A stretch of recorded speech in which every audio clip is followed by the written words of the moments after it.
تحریک انصاف نے وہ ڈیزائن نہیں کیا.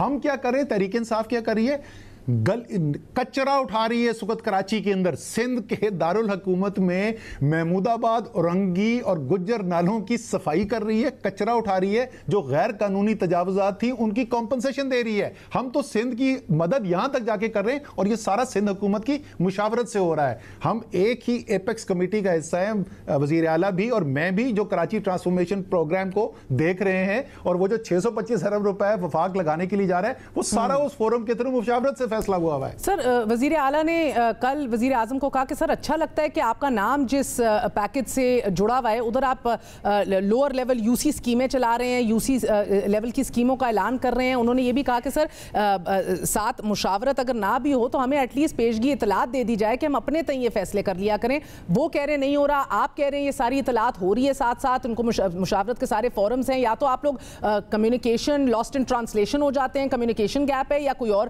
اعتماد کا تو فقدان ہے ہی, وہ تو بہرحال آپ دو ٹوک کہہ چکے ہیں کہ نہ ان کو دھیلا دیں گے, نہ ان کی پرائیویٹ بزنسز جو ہیں وہ بنانے دیں گے. مگر سر اس طرح تو بہرحال جو ہے آپ کا کوئی بھی کیا ہوا کام آپ, کیا مطلب سر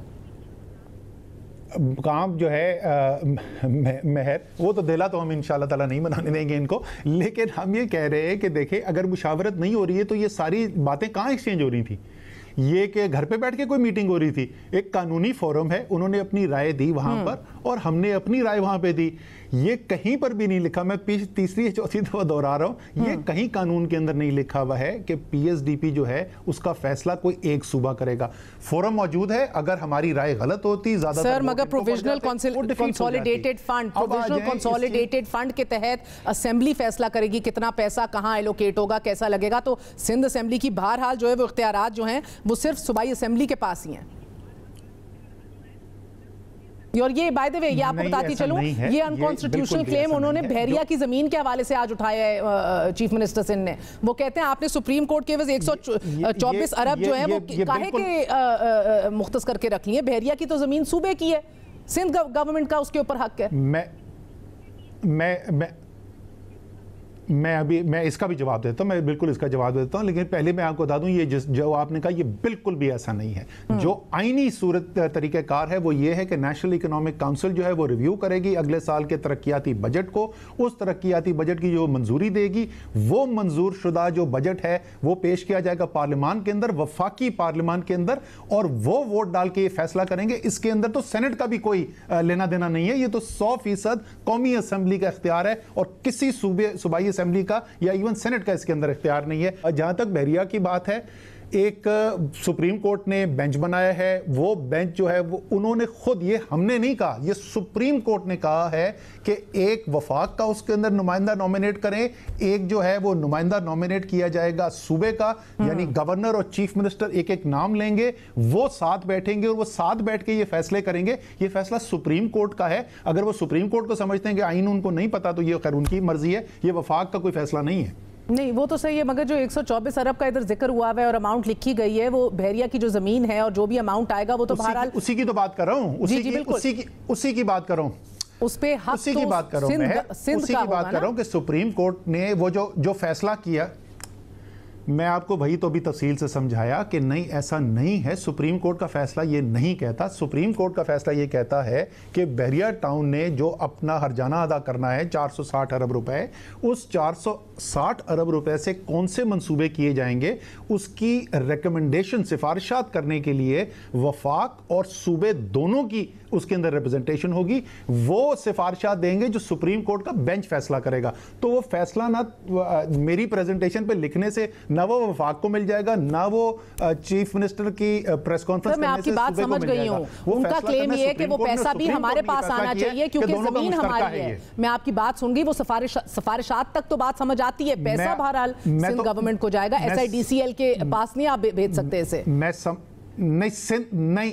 نہیں ایسا نہیں ہے نا, یہی تو میں آپ سے کہہ رہا ہوں, یہ ایسا نہیں ہے. سپریم کورٹ نے یہ نہیں کہا کہ سندھ حکومت میں جائے گا. سپریم کورٹ نے ہاں یہ ضرور کہا ہے کہ سندھ میں ہی لگے گا پیسہ لگے گا سندھ میں,